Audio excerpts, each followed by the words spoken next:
आज भारत राष्ट्र ही नहीं, पूरे विश्व में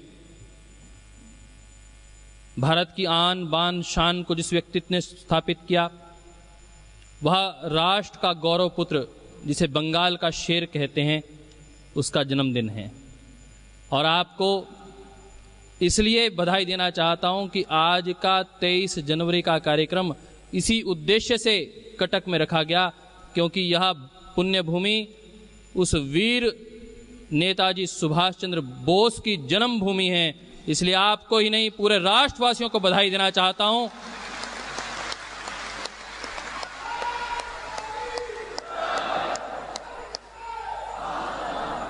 तुम मुझे खून दो, मैं तुम्हें आज़ादी दूंगा, इस नारे को गुंजायमान करने वाले उस वीर शिरोमणि नेताजी सुभाष चंद्र बोस, जो बंगाल प्रोविंस में, जब यह बिहार, ओडिशा और बंगाल एक ही था, उस वक्त के बंगाल में इस कटक की पावन भूमि में पैदा होने वाले, इसकी माटी, इसकी सौंधी खुशबू को अपने जीवन में आत्मसात करते हुए यहीं पर पले और बड़े हुए। आखिर ऐसा क्या कारण था कि सुभाष चंद्र बोस जी ने कांग्रेस को छोड़ दिया? आखिर ये क्या कारण है कि आज सुभाष चंद्र बोस और अधिक प्रासंगिक हैं? आज की वर्तमान परिस्थितियों में पूरे राष्ट्र को नेताजी सुभाष चंद्र बोस से बहुत कुछ सीखने की आवश्यकता है, परंतु उस सब कुछ में एक विशेष बात है कि हमें कांग्रेस मुक्त भारत, जो परम पूज्य स्वामी जी महाराज का आह्वान है, उसमें नेताजी का वह संबल लेकर आगे बढ़ने की आवश्यकता है। नेताजी बार बार कह रहे हैं, वह नेताजी जो कांग्रेस के अध्यक्ष रहे, 1938 में जिस ऑल इंडिया कांग्रेस कमेटी के अध्यक्ष नेताजी सुभाष चंद्र बोस बनते हैं, 1939 में दोबारा चुनाव होता है और दोबारा चुनाव होने के बाद उनके सामने कांग्रेस के एक नरम दल का व्यक्ति खड़ा होता है, एक व्यक्तित्व जिसे गांधी जी का आशीर्वाद प्राप्त है, उसे वो व्यक्ति खड़ा होता है, पट्टा भाई सीतारमैया। परंतु नेताजी सुभाष चंद्र बोस का वर्चस्व देखिए कि जब वोटिंग होती है तो 1580 वोट मिलते हैं नेताजी को। कितने? 1580 वोट नेताजी को मिलते हैं और दूसरे साथी को, सीताभाई रमैया को, मिल रहे हैं 1377 वोट। अर्थात लगभग 200 वोटों से व्यक्ति हार जाता है, परंतु उस हार को कांग्रेस पचा नहीं पाती। कांग्रेस का बड़ा वर्ग नेताजी सुभाष चंद्र बोस के साथ चलना चाहता है, देश का नवनिर्माण करना चाहता है, चाहता है कि ब्रिटिश के साथ समझौता ना किया जाए, देश को तुरंत आजाद करवाया जाए। परंतु एक बड़ा वर्ग मानता है कि नहीं, बहुत धीरे से चलना चाहिए, समझौतावादी होना चाहिए, ब्रिटिश की राह पर उनके गुलाम बनकर अपने को पूरी जिंदगी जीना चाहिए। इस भाव के साथ काम करने की बात करते हैं तो नेताजी सुभाष चंद्र बोस कहते हैं कि मैं समझौतावादी नहीं हूं, और वह स्पष्ट रूप से अपनी बात रखते हैं। 1939 का चुनाव होता है, वो जीतते हैं। उसके बाद त्रिपुरा का सेशन होता है, मार्च में त्रिपुरा का सेशन होता है, और उस सेशन में उन पर दबाव बनाया जाता है कि अपना रिजाइन करिए, क्योंकि कुछ चीजें जुड़ जाती हैं वरिष्ठ के व्यक्ति के साथ। महात्मा गांधी को लगता है कि नेताजी सुभाष चंद्र बोस के नेतृत्व में यदि कांग्रेस चली गई तो यह कांग्रेस जो आज समझौतावादी प्रक्रिया में से निकल रही है, ये कल को आक्रामक हो सकती है। मैं कांग्रेस के इस अध्यक्ष पद को छोड़कर अपनी नई पार्टी बनाते हैं, उसका नाम रखते हैं फॉरवर्ड ब्लॉक।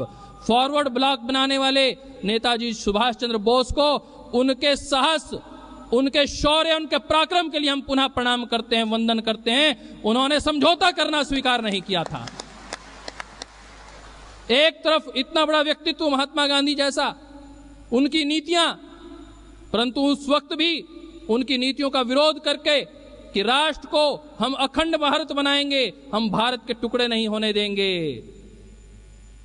मुझे यह बात कहते हुए गर्व होता है, 15 अगस्त 1947 का दिन था, महात्मा गांधी कलकत्ता में थे, दिल्ली में नहीं थे।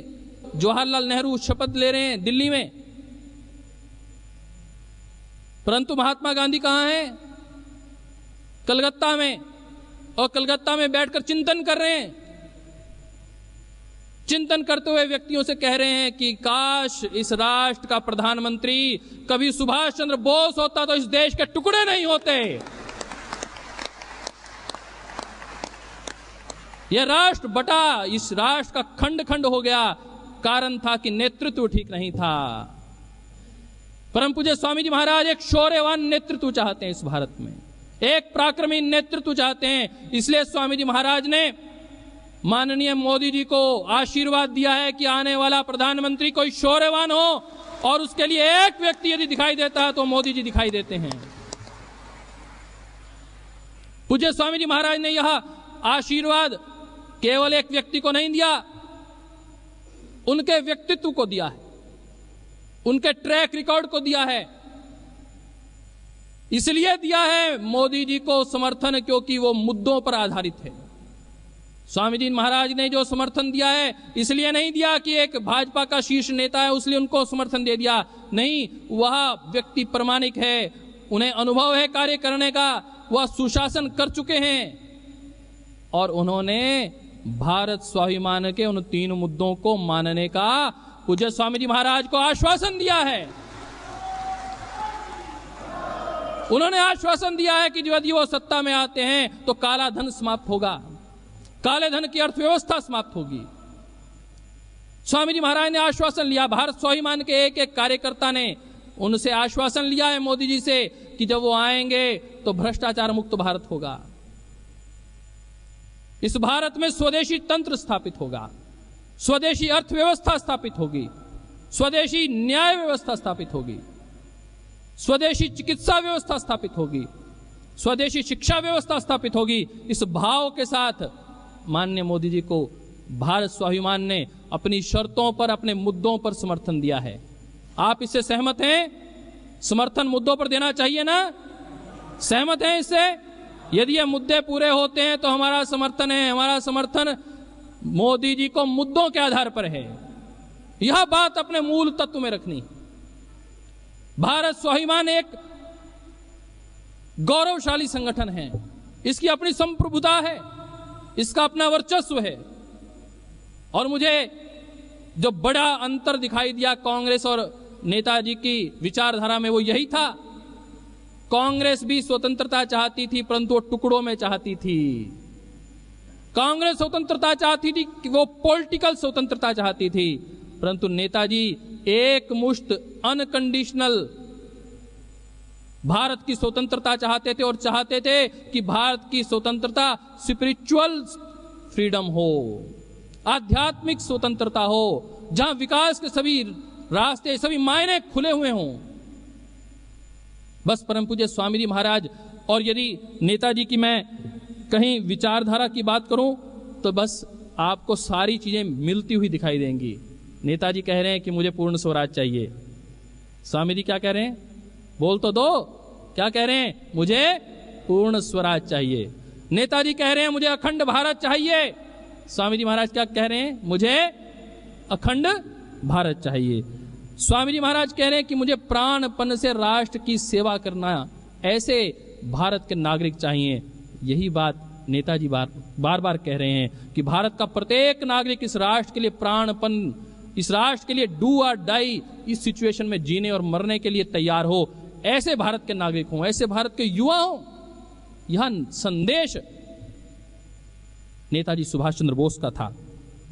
नेताजी सुभाष चंद्र बोस भारत को प्रोग्रेसिव भारत बनाना चाहते थे, भारत में इंडस्ट्रियलाइजेशन करना चाहते थे।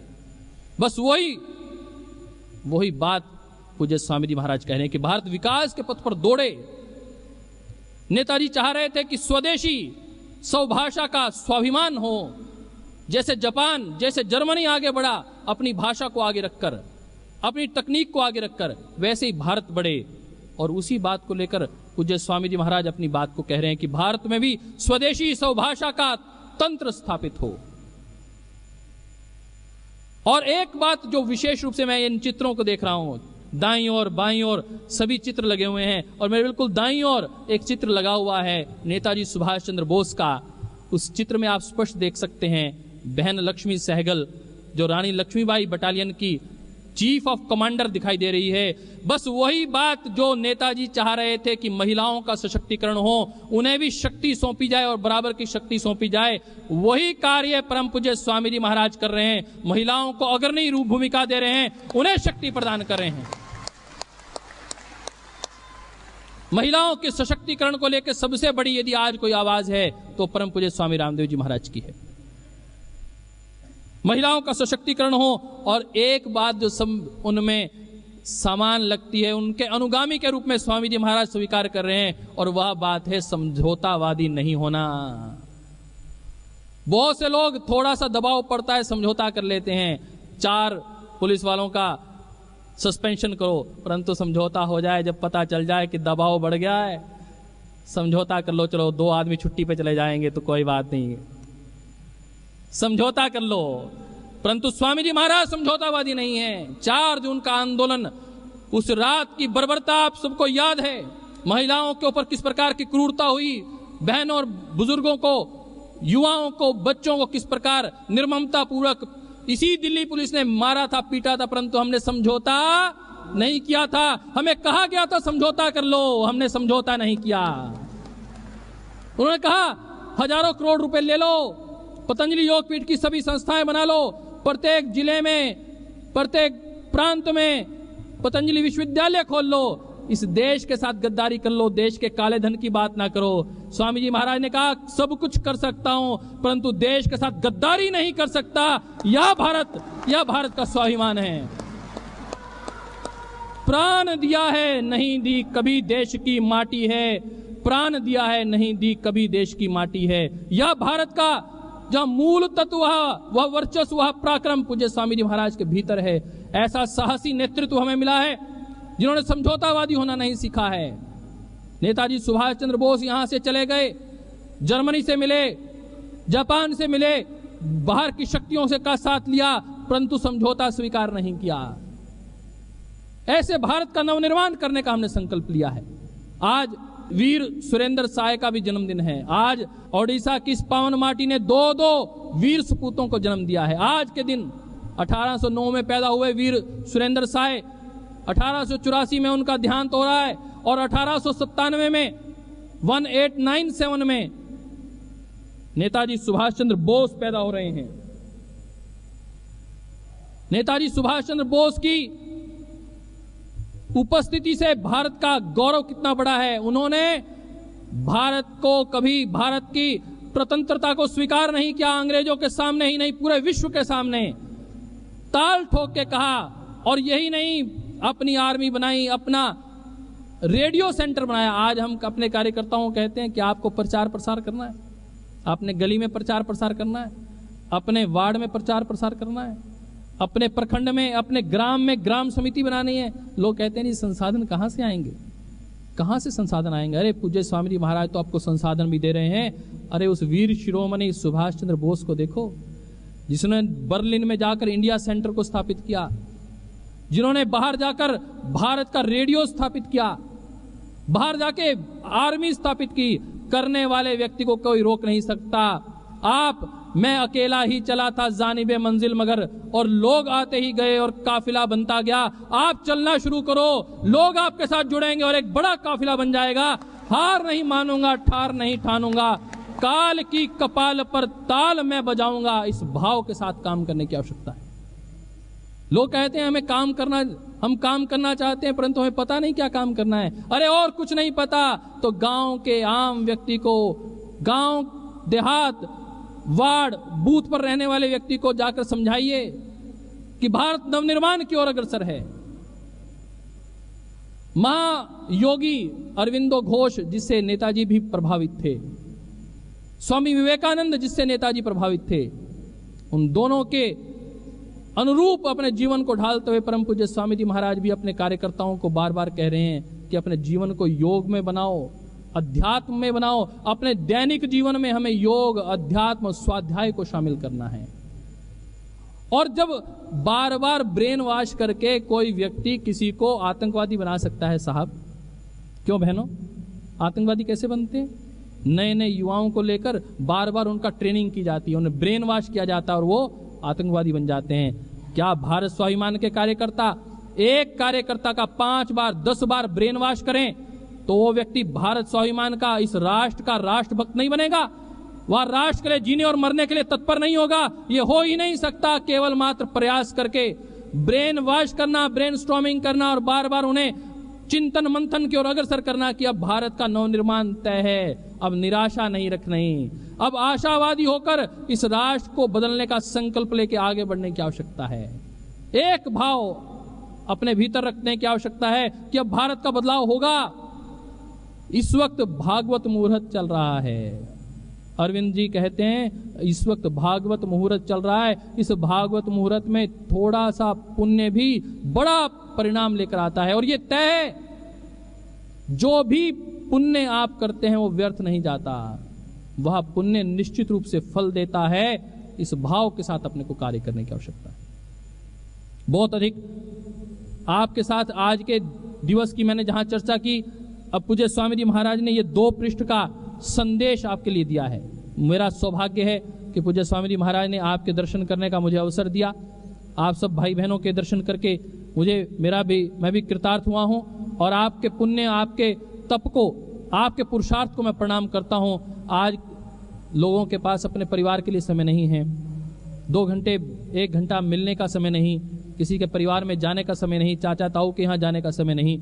ऐसे समय में, इतने व्यस्त समय में आप लोग इतना समय निकालकर अपने घर से आए हैं, अपने संगठन के लिए आए हैं, इस राष्ट्र की रक्षा के लिए आए हैं, इस राष्ट्र के नवनिर्माण के लिए आए हैं। तो एक बार हम सब की ओर से, पूरे मंच की ओर से, पूरे सदन की ओर से, पूज्य स्वामी जी महाराज की ओर से, श्रद्धाचार्य श्री की ओर से आपके तप को, आपके पुण्य को, आपके पुरुषार्थ को बहुत प्रणाम करता हूं, वंदन करता हूं। इसी प्रकार हमारे कार्यकर्ता पुरुषार्थ करते रहें।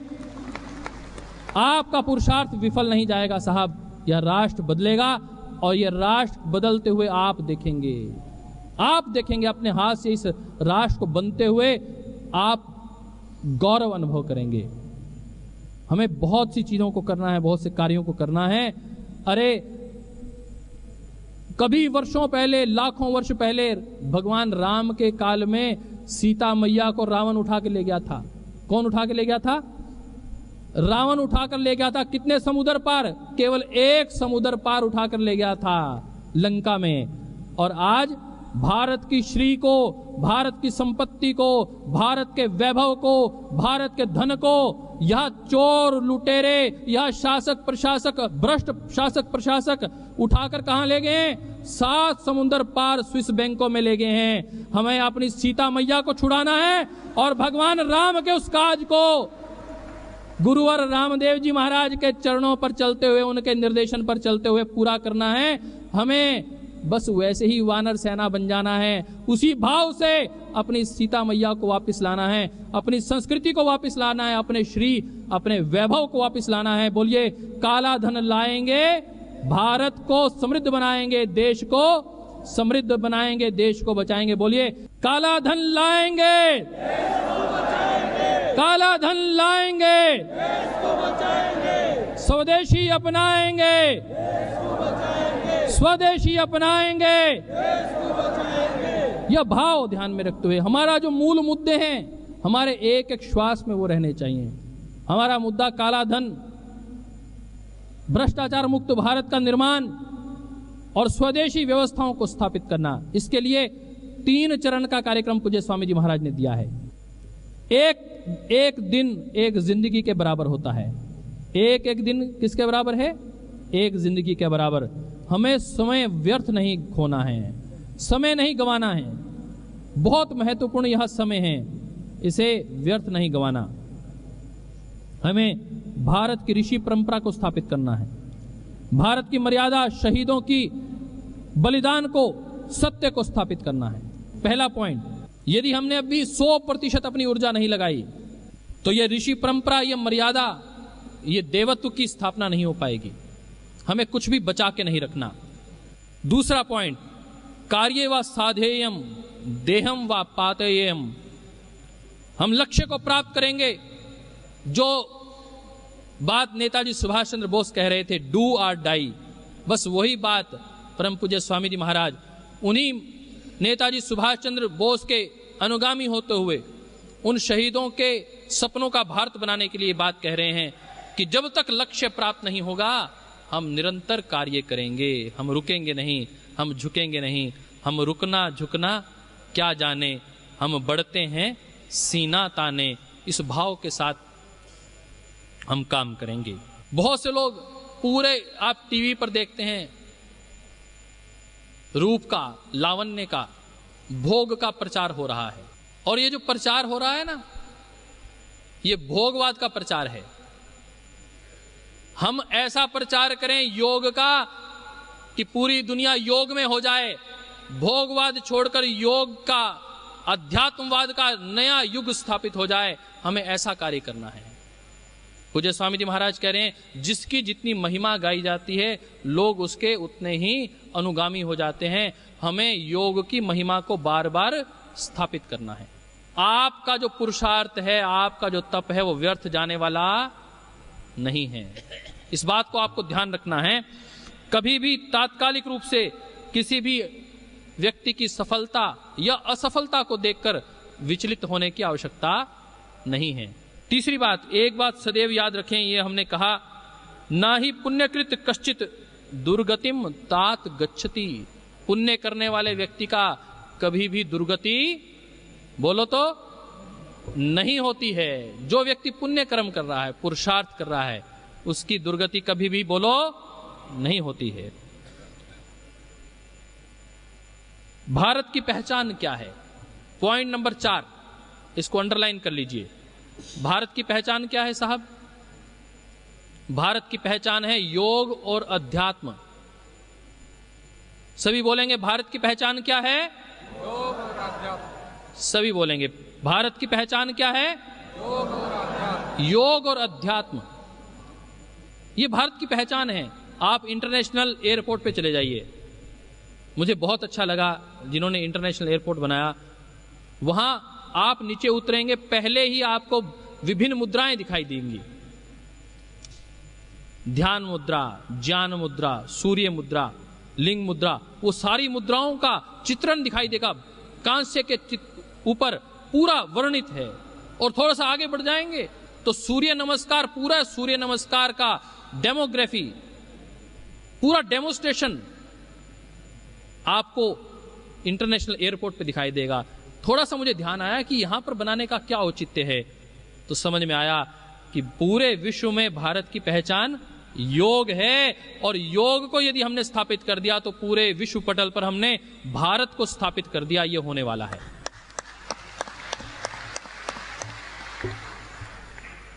तो सामान्य हमें परिवर्तन नहीं करना, हमें परिवर्तन करना है जो दूरगामी हो, जो स्थापित हो, तात्कालिक ना हो, अल्पकालिक ना हो। तात्कालिक हो परंतु अल्पकालिक ना हो।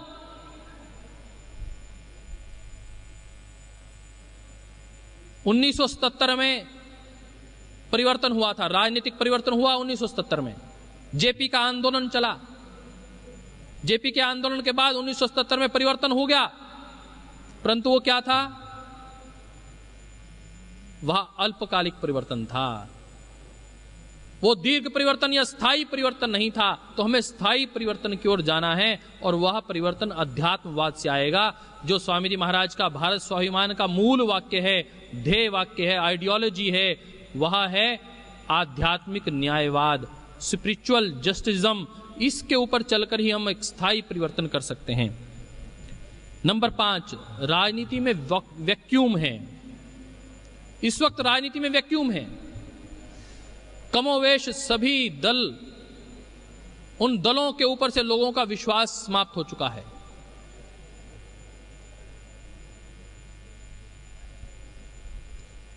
जितने भी दल हैं उनके ऊपर प्रश्न चिन्ह लगे हुए हैं, भ्रष्टाचार के, कदाचार के, राष्ट्र के साथ धोखा करने के, अनाचार करने के, कुकृत्य करने के। सबके ऊपर कमोवेश, किसी पर कम और किसी पर ज्यादा, सब पर आरोप हैं। फिर क्या करना चाहिए साहब? फिर या तो यूं हो कि हम नया दल बनाएं, और यदि नया दल नहीं बनाएं तो क्या करें फिर? तो तब तक के लिए हमने कहा, पूज्य स्वामी जी महाराज ने तय किया है कि माननीय मोदी जी जैसे एक सशक्त ऐसे नेतृत्व को हमें अपना आशीर्वाद देना है, जो भारत को एक नई दिशा दे सकें, जो साहसी कदम उठा सकें, जो भारत का 1000 लाख करोड़ रुपए काला धन देश और विदेश से वापस ला सकें। ऐसे व्यक्तित्व को माननीय मोदी जी को परम पूज्य स्वामी जी महाराज ने अपना आशीर्वाद दिया है। मैंने कहा मुद्दों पर आधारित हमने आशीर्वाद दिया है, इस बात को ध्यान में रखकर कि यार राजनीति का वैक्यूम नहीं है, हम और किसी के साथ नहीं जाएंगे। हम या तो मुद्दों पर आधारित जो व्यक्ति कार्य करेगा उसमें भी नेतृत्व मोदी जी का स्वीकार्य होगा। इस बात को तय कर कर पूज्य स्वामी जी महाराज ने राजनीति में वैक्यूम भरने के लिए मोदी जी को आशीर्वाद दिया है। सब लोग इससे सहमत हैं? एक बार सभी लोग जरा हाथ खड़ा करके बताएं, माननीय मोदी जी को जो स्वामी जी ने आशीर्वाद दिया है, आप उससे सहमत हैं? ठीक है, बहुत धन्यवाद, आपकी भी मोहर लग गई। देश हमेशा सत्य के साथ खड़ा होता है। आप देख लीजिए, नवंबर दिसंबर में इन चुनाव हुए। नवंबर दिसंबर में चुनाव होने के बाद आपने देखा 4 राज्यों में जहां जहां स्वामी जी महाराज गए वहां वहां उन असुरों की पार्टी का सुपड़ा साफ हो गया। बिल्कुल वहां से उन पार्टी का बिल्कुल कोई धरातल ही नहीं बचा। मध्य प्रदेश में, छत्तीसगढ़ में, राजस्थान में, दिल्ली में सबसे बड़ी पार्टी और विजयी पार्टी के रूप में देवत्व की स्थापना हुई। और असुरों की पार्टी जो उनके खास क्षेत्र थे, जैसे शाहजहां, जहां 50 वर्ष से कभी खारी नहीं थी, स्वामी जी महाराज का वहां कार्यक्रम हुआ और वहां बड़े बड़े दुर्ग, बड़े बड़े किले कांग्रेस के ध्वस्त हो गए। ऐसे स्वामी जी महाराज का आगमन हुआ उस कार्यक्रम में। परिवर्तन आया, और परिवर्तन किस आधार पर आया साहब? क्योंकि भारत का प्रत्येक व्यक्ति सत्य को महत्व देता है। हम सब लोग सत्य को प्राथमिकता देते हैं और पूरा देश सत्य के साथ खड़ा होना चाहता है। केवल मात्र हमें उसे प्रेरित करने की आवश्यकता है। हो जाओ तैयार साथियों, हो जाओ तैयार, हो जाओ तैयार साथियों, हो जाओ तैयार। अर्पित कर दो तन मन धन, अर्पित कर दो, अर्पित कर दो तन मन धन, अर्पित कर दो। अच्छा, जो लोग अर्पित करने वाले हैं वो लोग खड़े होना। अब मेरे साथ वही बोलेंगे जो इस गीत को अपने हृदय में बसाने वाले हैं, केवल मात्र ताली बजाने वाले नहीं। अर्पित कर दो तन मन धन, अर्पित कर दो। ये तन मन धन क्या? जो 8 घंटे इस लक्ष्य के लिए काम करने वाले हैं, जो मासिक 5 रुपए 11 रुपए इस संगठन के लिए दान देने वाले हैं, 5, 11, 50, 100, 200, 500, 1000, जो उनकी श्रद्धा, वो जो दान देने वाले, जो तैयार हैं। क्या पूज्य स्वामी जी महाराज ने जो लक्ष्य दिया है, ये आने वाले 4 महीने में अब हम घर नहीं बैठेंगे, हम अपने लक्ष्य के लिए अपने प्राणों की बाजी लगा देंगे। डू और डाई। आज नेताजी सुभाष चंद्र बोस की जयंती पर हम संकल्प लेते हैं, हम खून देंगे और देश की आजादी को पुनः स्थापित करने के लिए, देश को सशक्त बनाने के लिए और देश को आर्थिक रूप से आजाद करवाने के लिए अपना सब कुछ दांव पर लगा देंगे। इस भाव के साथ काम करने की आवश्यकता है। अर्पित कर दो तन मन धन, अर्पित कर दो। मैंने कहा गीत वो बोलेगा और बोलकर खड़ा हो जाएगा जो अर्पित करने वाला है, जिसने संकल्प ले लिया हो कि मुझे नेताजी सुभाष चंद्र बोस के सपनों का भारत बनाना है, मुझे पूज्य स्वामी जी महाराज के सपनों का भारत बनाना है। वो व्यक्ति खड़ा हो और वो व्यक्ति बोले इस पंक्तियों को। बाकी बोलने वाले वंदे मातरम भारत की जय बोलना बहुत सरल है साहब। भारत बसता है गांवों में, भारत बसता है एक आम व्यक्ति, गरीब के मन में तड़प, उसकी पीड़ा दूर करने वाले के हृदय में। चलिए बहनें कुछ कम खड़ी हो रही हैं। डू और डाई, अगले वाले सबसे आगे बैठे हैं और सबसे पीछे उठ रहे हैं, और जो मंच वाले हैं वो भी नहीं खड़े हो रहे। मंच वाले सबसे पीछे खड़े हो रहे हैं।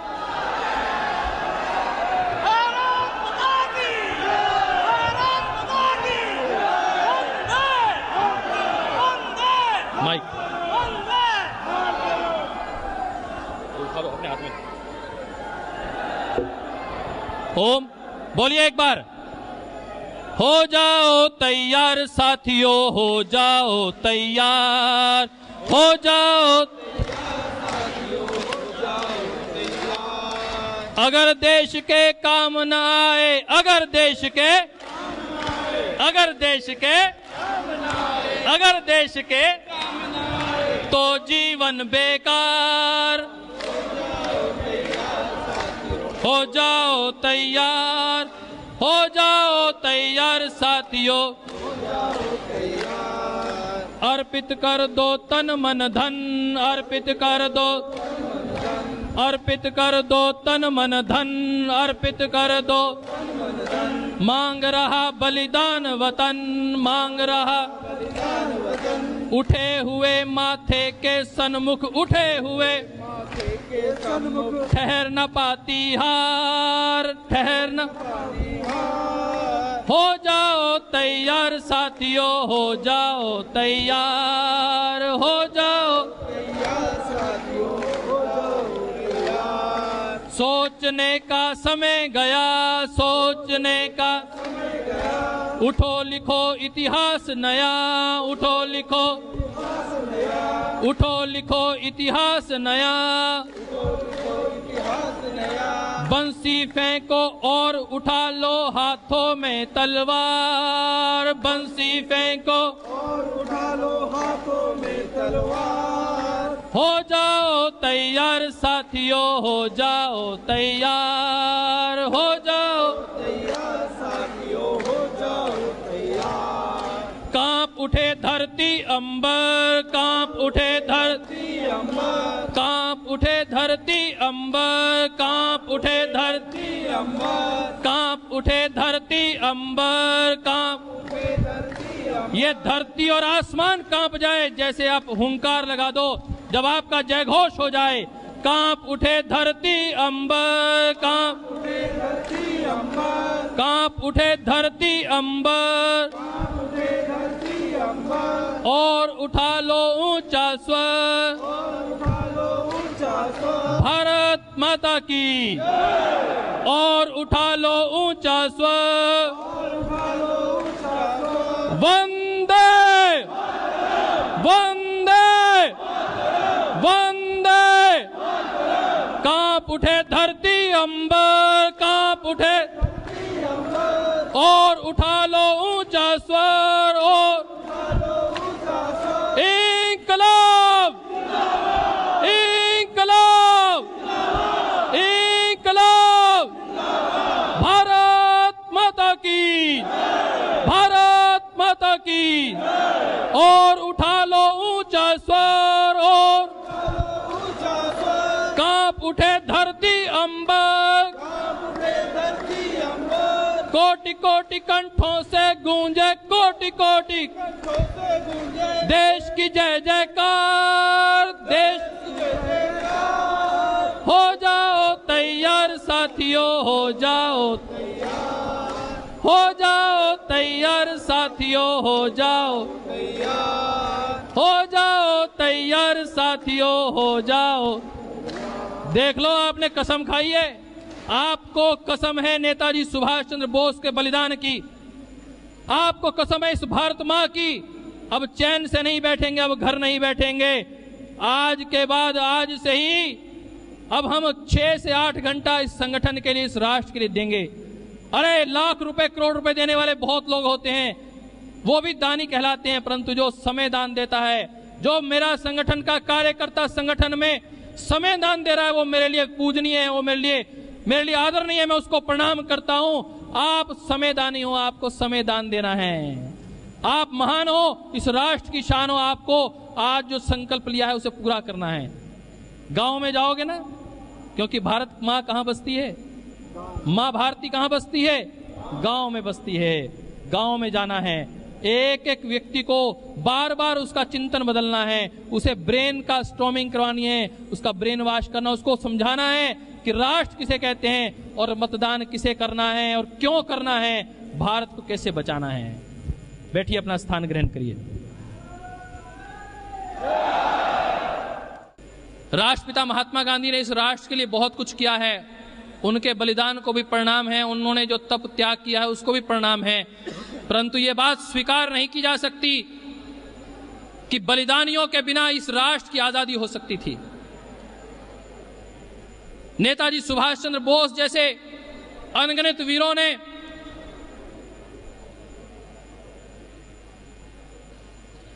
और शहीद आजम भगत सिंह, राजगुरु सुखदेव ने इस राष्ट्र के लिए जो बलिदान दिया है, उसकी बदौलत आज हम इस पुनीत माटी में श्वास ले रहे हैं, आज आजादी की सांस ले रहे हैं। आजादी को भीख ना समझो, कीमत दी है। आजादी को भीख ना समझो, कीमत दी है, और देकर अपना लाल लहू ये रंगत ली है। आज फिर से तिरंगा गीले नयन निहार रहा है और देशभक्त वीरों को फिर से पुकार रहा है। इस देश की आजादी के लिए, देश की आजादी के लिए सुभाष बाबू ने भी अपना रक्त दिया था, और इस दीपक ने ज्योति दयानंद से पाई थी, सुभाष चंद्र बोस से पाई थी। सच कहता हूं तभी आजादी आई थी, सच कहता हूं तभी आजादी आई थी। आजादी को भीख ना समझो, कीमत दी है। आजादी को भीख ना समझो, कीमत दी है। यही नेताजी कहा करते थे कि हर चीज की कीमत होती है, बिना कीमत के कोई चीज नहीं मिलती। आप लोग पुरुषार्थ करेंगे और ये देश बढ़े नहीं साहब, ये देश बने नहीं, ये हो नहीं सकता। 7 नंबर पॉइंट, कृतज्ञता की महिमा। जो व्यक्ति अपने राष्ट्र के प्रति, राष्ट्र के साथ कृतज्ञ है, गुरु के प्रति कृतज्ञ है, बस वही अपने संगठन का सदस्य बन सकता है। यदि पूरे जीवन का कोई एक अर्थ में, एक शब्द में कोई उसकी अर्थ जानना चाहे तो आप कहेंगे कृतज्ञता। पूरे जीवन का सारांश आप क्या मानेंगे? कृतज्ञता। भगवान के प्रति, मातृभूमि के प्रति, गुरु व माता पिता के प्रति, उनके किए हुए उपकारों के प्रति जो कृतज्ञ रहता है, वही व्यक्ति सही मायने में एक मानव है, एक सजग मानव है, जागृत पुरुष है। जीवन का सच ये है कि हम अशुभ से बचें, अशुभ से बचकर अपने सामर्थ्य को योग व पुरुषार्थ से बढ़ाएं और पूर्ण जागृत होकर जो असहाय हैं उनकी हम सेवा करें। और कृतघ्नता किसे कहते हैं? जो कृतघ्न व्यक्ति होता है वह अपने गुरु के प्रति, अपनी मातृभूमि के प्रति, अपने आचार्य के प्रति, अपने माता पिता के प्रति, उनके उपकारों के प्रति वह आभारी नहीं होता, उनका ही विरोध करता है, उनकी नीतियों का विरोध करता है। ऐसा जो संगठन द्रोही व्यक्ति हो, बोलो उसे संगठन में रखना चाहिए या निकाल देना चाहिए? जोर से बोलिए जरा। और फिर आप उसके साथ नमस्ते करते रहें, उसे, उसके साथ प्रेम भाव बनाए रखें, उससे संबंध बनाए रखें। आपको भी संबंध रखना चाहिए उसके साथ या नहीं रखना चाहिए? एक वक्त जो क्रिमिनल व्यक्ति है, जो करप्ट है, जो कैरेक्टरलेस है, बहुत अधिक पुरुषार्थ करे तो उसमें परिवर्तन आ सकता है। कैरेक्टरलेस व्यक्ति, करप्ट व्यक्ति, क्रिमिनल व्यक्ति, उसमें भी परिवर्तन आ सकता है। एक वक्त वो बहुत अपने में पुरुषार्थ कर ले, परंतु जो व्यक्ति कृतघ्न है, जो उपकार को नहीं मानता है, वो लाख कोशिश कर ले तो भी परिवर्तन फिर उसमें नहीं आ सकता, वो उसके रक्त में आ जाता है। जैसे जयचंद और मीर जाफर जो होते हैं, उनके खून में आ जाता है ये, वो गद्दारी करते ही हैं। ये देश गुलाम नहीं होता यदि देश के लोग गद्दारी ना करते। इसलिए इन गद्दारों से, अफवाहबाजों से अपने को सजग रहना है। समझ गए आप? चलिए आगे बढ़ें। पॉइंट नंबर 9, जो व्यक्ति, ऐसे कृतघ्न व्यक्ति को हम संगठन से मुक्त कर दें, उससे आपको भी कोई संपर्क संवाद नहीं रखना है। सहमत हैं इससे? दुनिया में 2 काम सबसे कठिन हैं। हमें धर्मनिष्ठ व न्यायनिष्ठ ये जो राजनीतिक व्यवस्था चलानी है, उसके लिए अपने को ऐसे व्यक्तित्व की आवश्यकता है जो नेतृत्व अच्छा कर पाए, परंतु उस नेतृत्व को बनाने के लिए बहुत कठिनता होती है, उसको स्थापित करना बहुत कठिन होता है। और दूसरा कठिन काम क्या है? दूसरा कठिन काम है स्वभाव में परिवर्तन करना। अब कोई बहुत ऊंचा बोलता है, कई बार गुस्सा बहुत करता है, बैठक में ही बहुत गुस्से में बोलता है। अब ये भाई वीरों की, पराक्रमियों की, रणबांकुरों की भूमि है, शौर्य और पराक्रम की भूमि है ओडिशा। तो कुछ लोगों में ज्यादा पराक्रम आ जाता है, मीटिंग में ही झगड़ा कर लें। तो हमारा निवेदन है, अपने स्वभाव में परिवर्तन करिए। हमें वाणी और व्यवहार का दोष बिल्कुल भी नहीं करना है। बार बार अपने आप को सुधारिए, अपने आप को आत्मचिंतन करिए और उस दिव्य चेतना से युक्त बनने का, उससे जुड़ने का निरंतर प्रयास करते रहिए। अकर्मा दस्यु, हमारे ऊपर कोई भी चोर, कोई भ्रष्टाचारी हम पर राज ना करे, इसके लिए निरंतर प्रयत्नशील रहना। और धर्म विहीन राजनीति के आधार पर हमें धर्मनिष्ठ राजनीति करनी है। जो सेकुलर का अर्थ देते हैं कि धर्म विहीन राजनीति, अरे पूरे हमारे लाखों वर्ष के इतिहास में, करोड़ों वर्ष के इतिहास में सदैव राज सत्ता धर्म सत्ता से मार्गदर्शन लेती रही है। भगवान राम आचार्य वशिष्ठ से निर्देश लेते रहे हैं। कुरु और पांडव गुरु द्रोण से, गुरु कृपाचार्य से आशीर्वाद लेते रहे हैं, उनके निर्देशानुसार सत्ता चलती थी। हमें भारत में ऐसे ही राजनीतिक व्यवस्था का परिवर्तन करना है कि भारत में धर्मनिष्ठ, न्यायनिष्ठ राजनीति की स्थापना हो पाए। स्वामी जी महाराज कह रहे हैं कि हमारे आसपास राइटिस्ट लोग हैं। कोई राइटिस्ट है, कोई लेफ्टिस्ट है, कोई सोशलिस्ट है, कोई कैपिटलिस्ट है। इन सब के बीच में हमें ऑनेस्ट व्यक्तियों को ढूंढना है। किसको ढूंढना है? ऑनेस्ट व्यक्तियों को ढूंढना है। और जो व्यक्ति नेशनलिस्ट है, किसको ढूंढना है? नेशनलिस्ट, ऑनेस्ट, इन व्यक्तियों को ढूंढना पड़ेगा जिनके लिए राष्ट्र सर्वोपरि है, कंट्री फर्स्ट, ऑर्गेनाइजेशन फर्स्ट, जिनके लिए ये 2 बातें मूल में हैं। Our spiritual power, Guru is first. तो ये जिनके ध्यान में हैं, उनको अपने को प्राथमिकता देनी है।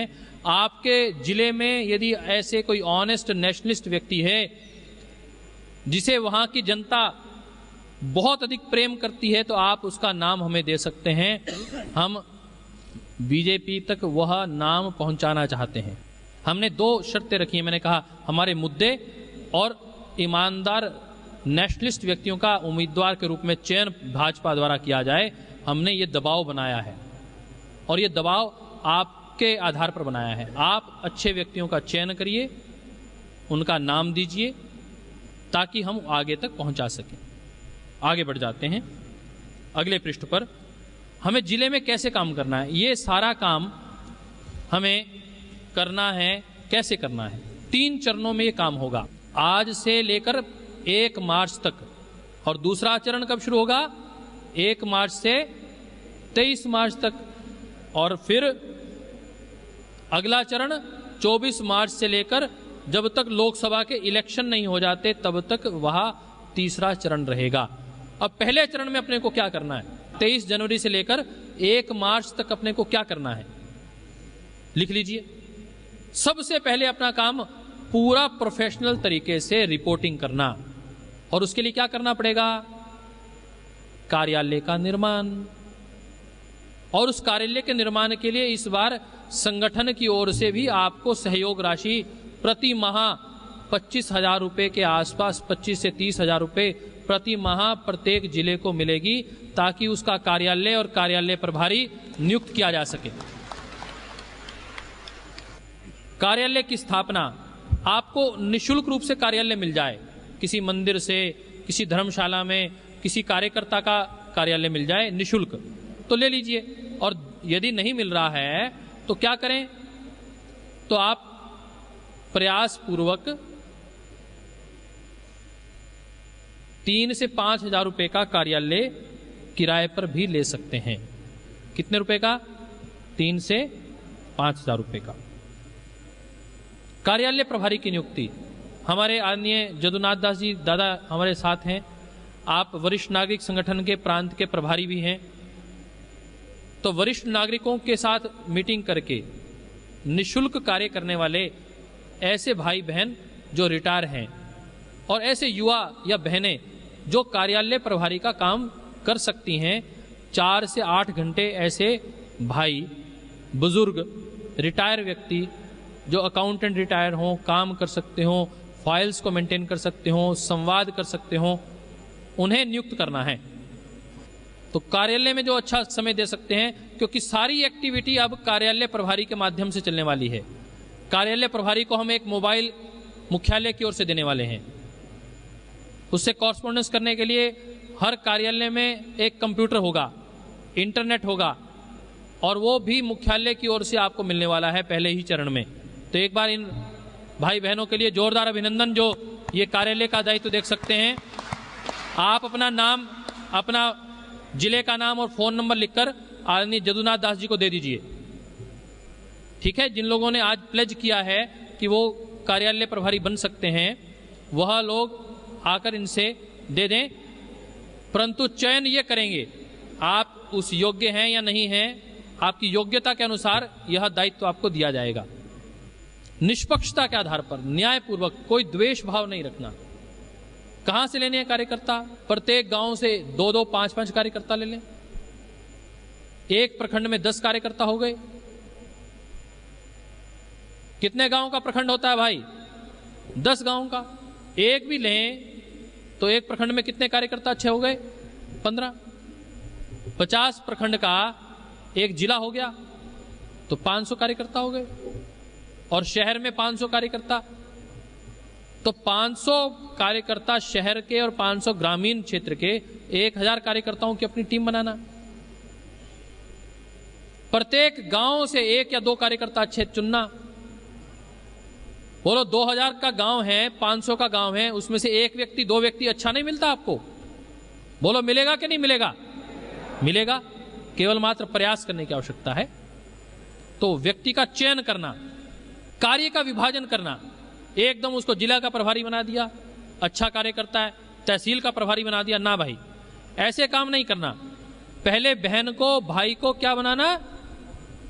ग्राम का प्रभारी, वार्ड का प्रभारी। यदि वो अपने ग्राम में, वार्ड में अच्छा काम कर रहा है, तब आगामी दायित्व देना। कौन सा जिला प्रभारी आने वाले 1 मार्च तक अपने प्रत्येक ग्राम प्रभारी की नियुक्ति, बूथ प्रभारी की नियुक्ति कर देगा? वो जिला प्रभारी खड़े हों, पीछे से, आगे से कोई भी व्यक्ति खड़ा हो, कोई भी जिले वाला, 2 जिले वाले, सारे जिले वाले खड़े हो सकते हैं कि जो अपने वार्ड बूथ तक अपने प्रभारी की नियुक्ति कर देंगे, बूथ प्रभारी तक नियुक्ति कर देंगे। क्या नाम भैया? आगे आ जाओ।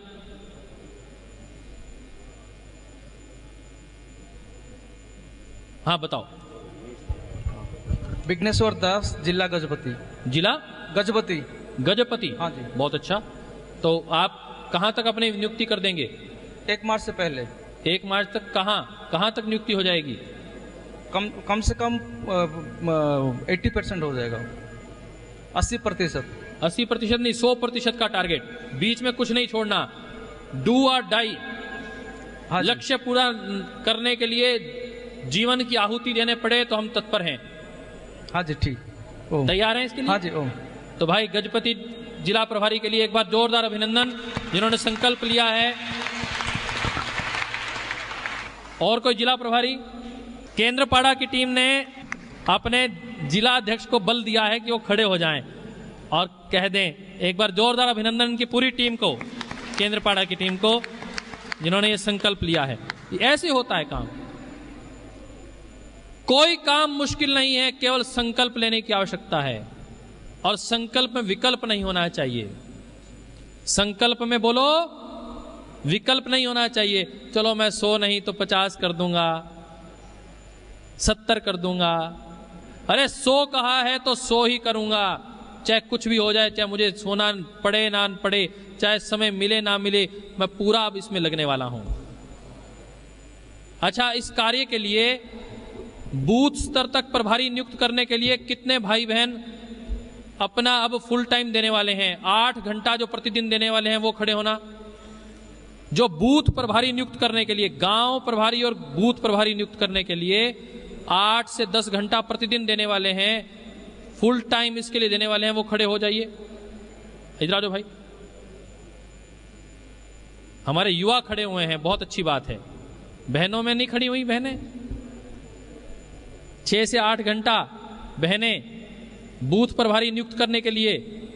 एनआरआई बंधु अमेरिका से, इंग्लैंड से, वो आ गए हैं और सोशल मीडिया में उन्होंने काम संभाल लिया है। कुछ जिलों में हम उनको काम देने वाले हैं। अरे जब वो लोग अपना 4-4, 6-6 महीने की छुट्टी लेकर काम करने को तैयार हैं, नेताजी सुभाष चंद्र बोस ने तो यूं कहा था, तुम मुझे खून दो मैं तुम्हें आजादी दूंगा।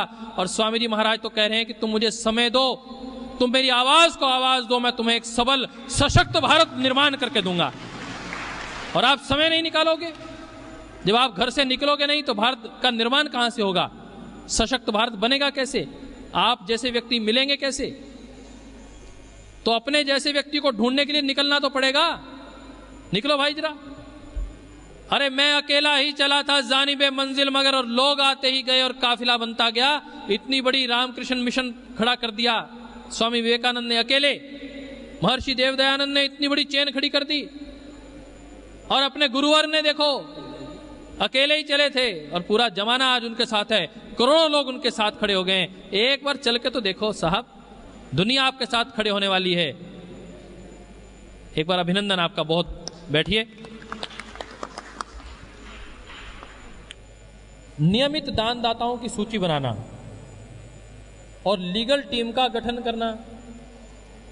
प्रत्येक जिले में लीगल टीम का गठन करना है। और जो लोग प्रति माह दान देने वाले हैं, कितना? 11 रुपए, 21 रुपए, 51 रुपए, उनका सहयोग लिख लेना है। और उनका दान लिखने के बाद उनकी सूची तैयार करनी है।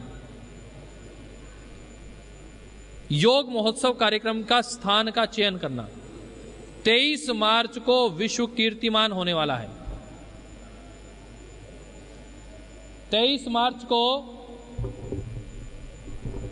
एक विशेष कार्यक्रम योग महोत्सव का होने वाला है। आप समझ में आ रहा है? कुछ समझ में आ रहा है? 23 मार्च को एक विशेष कार्यक्रम योग महोत्सव का होने वाला है। उसके लिए आप अपने डिस्ट्रिक्ट में एक बड़ा ग्राउंड बुक करिए। अभी से उसका निमंत्रण देना शुरू करिए। वो वर्ल्ड रिकॉर्ड होगा। आपको पता हो 2008 में कितने कार्यकर्ता थे वो अपने स्थान पे खड़े हों। 2005, 6, 7 में जिन लोगों ने शिक्षण लिया था वो एक बार खड़े होना। 2005 से लेकर 2008 तक जो योग शिक्षक बन गए थे, 2008 से जो पिछले 5 सालों से काम कर रहे हैं,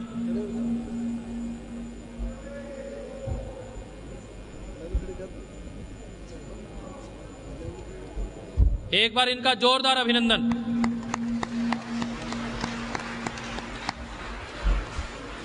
बैठिए। धन्यवाद।